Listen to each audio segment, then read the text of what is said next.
Nabi SAW meninggal dunia. Ini satu daerah ya. Ini satu begini posisinya, gini ya, lokasi ya. Nah, untuk kita melihat dimakamkannya Nabi, posisinya begini nih, kakinya ke baki. Kan kita kalau Assalamualaikum ya Rasulullah lewat kan dari salam ini kan, ya, jadi bukan begini. Ini begini, kakinya di baki, kepala beliau menghadap ke kiblat ke sini, kakinya di baki. Jelas? Satu. Kemudian yang kedua, di sini Abu Bakar As-Siddiq radhiyallahu taala anhu. Nah, di pundaknya Nabi di sini, kan Abu Bakar As-Siddiq. Jadi nggak sama, nggak begini. Ya, jadi begini, nggak sejajar. Jadi seperti ini. Nah, ini Abu Bakar As-Siddiq. Kemudian setelah itu, nah Sayyidah Aisyah kan berharap bisa kemudian meninggal dikuburkan di sini juga, di area dengan suami dan ayahnya. Masih mahram kan? Masih mahram nih. Nah, tapi Umar punya permintaan ya kepada Sayyidah Aisyah, sekiranya saya meninggal boleh nggak saya yang di situ gitu ya. Maka Sayyidah Aisyah radhiyallahu taala anha berbesar hati ya, Umar yang ada di situ karena merasakan menemani Nabi, menemani ayahnya, dua sahabat mulia. Maka Umar ketika meninggal dunia dimakamkannya juga di samping Abu Bakar, begini posisinya di pundak. Jadi nggak begini. Jadi di sini pundak Nabi, ini di sini. Seperti ini gambarannya. Jelas ya? Jadi kalau kita Assalamualaikum ya Rasulullah, ini rutannya Nabi Muhammad SAW, Abu Bakar, kemudian Umar. Jelas ya sampai sini? Nah, ketika ini masih dua, Sayyidah Aisyah masih buka hijab untuk berziarah dan sebagainya. Tapi ketika Umar datang sudah mulai ditutup, berhijab dan seterusnya, terus pakai satar. Nah, ini menunjukkan bahwa alam kubur pun ada kehidupan. Itu ada di surah Ali Imran di ayat 169 sampai 171 ya. Wala tahsabanna alladziina qutilu fi sabilillahi amwatan bal ahya'un 'inda rabbihim yurzaqun. Orang-orang yang mendedikasikan kehidupannya ya untuk berjuang di jalan Allah, jangan dikira wafat begitu saja. Dia hanya pindah ke alam baru dengan kehidupan yang baru. Nah, di fikih itulah kemudian diberikan gambaran bahwa nanti ada ayat lanjutannya. Kalau kita baca terus kita akan temukan kalimat wa yastabshiruna bil ladzina lam yalhaqu bihim min khalfihim alla khaufun 'alaihim wa lahum yahzanun. Bahkan kalau mereka punya keluarga, mereka kalau bisa, berarti tidak bisa kan? Ya, mereka akan kabari keluarganya, nggak usah nangis, nggak usah banyak sedih, siapin aja. Kalau bisa cepat nyusul ke sini, di sini lebih enak.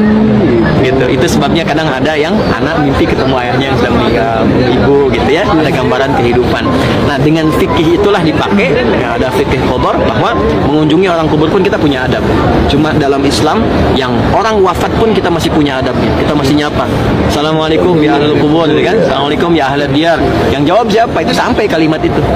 Jangan dikira nggak nyampe, sampai kalimat itu. Makanya kita sopan masuk dan sebagainya. Tahu nggak Bu, di antara sifat kesempurnaan Nabi yang kadang-kadang dilupakan sama orang-orang belahan sana itu, Nabi Muhammad Sallallahu Alaihi Wasallam itu masih hidup sampai sekarang.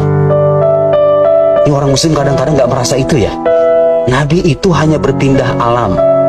Jasadnya aja ya beliau itu yang ada di Madinah, ruhnya itu senantiasa menyertai umatnya Sallallahu Alaihi Wasallam. Ibu, dalam sholat kita dalam tahiyat bacanya apa yo? Assalamu alaika. Ayo, itu dalam bahasa Arab Bu. Assalamu alaika kaful mukhatab, menunjukkan lawan bicara yang hadir. Kalau sekarang saya bilang assalamualaikum, ya karena hadirin jemaahnya hadir, saya bilangnya assalamualaikum. Kalau Nabi itu udah nggak ada, udah mati, seperti keyakinan orang-orang Wahabi, assalamualaikum, assalamu alaihi, assalamu ala nabi. Itu Allah ngajarin kita dalam sholat assalamu alaika ayuhan nabi, karena Nabi Muhammad Sallallahu Alaihi Wasallam itu hadir dengan ruhnya menyertai umatnya.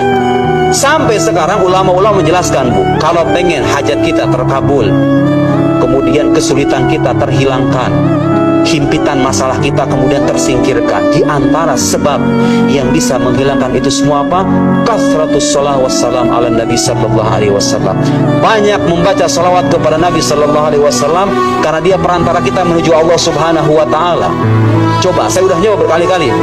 Kalau punya masalah, terlilit hutang kah, punya masalah dalam keluarga, banyak salawat kepada Nabi, supaya Nabi mendoakan kita kepada Allah Subhanahu Wa Taala. Dan Nabi pernah bersabda dalam sebuah hadis, ana minkum bimanzilatil walid liwaladihi.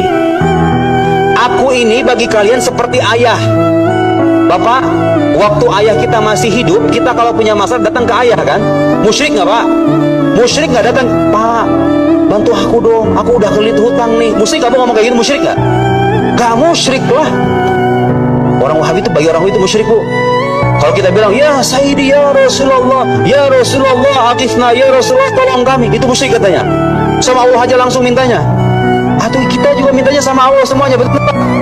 Semua orang yang bertawasul kepada Nabi itu mintanya sama Gusti Allah semuanya. Cuma melalui perantara Nabi Muhammad, karena itu arjalil qabul. Itu lebih mungkin terkabulkan, Pak. Karena kita ini punya banyak dosa. Dosa kita itu kadang mau naik ke langit, terhalangi dengan kebohongan, dengan fitnah, dengan khianat, gitu kan? Lewat Nabi Muhammad kita bertawasul. Dan ada ajaran dalam salafus saleh tawasul itu. Nabi Muhammad sallallahu alaihi wasallam itu senantiasa hadir menyertai umatnya, dan beliau itu seperti ayah bagi kita. Jadi nggak ada salahnya kita bertawasul kepada Nabi, datang ke makam Nabi, ya Sayyidi Rasulullah. Gak musyrik.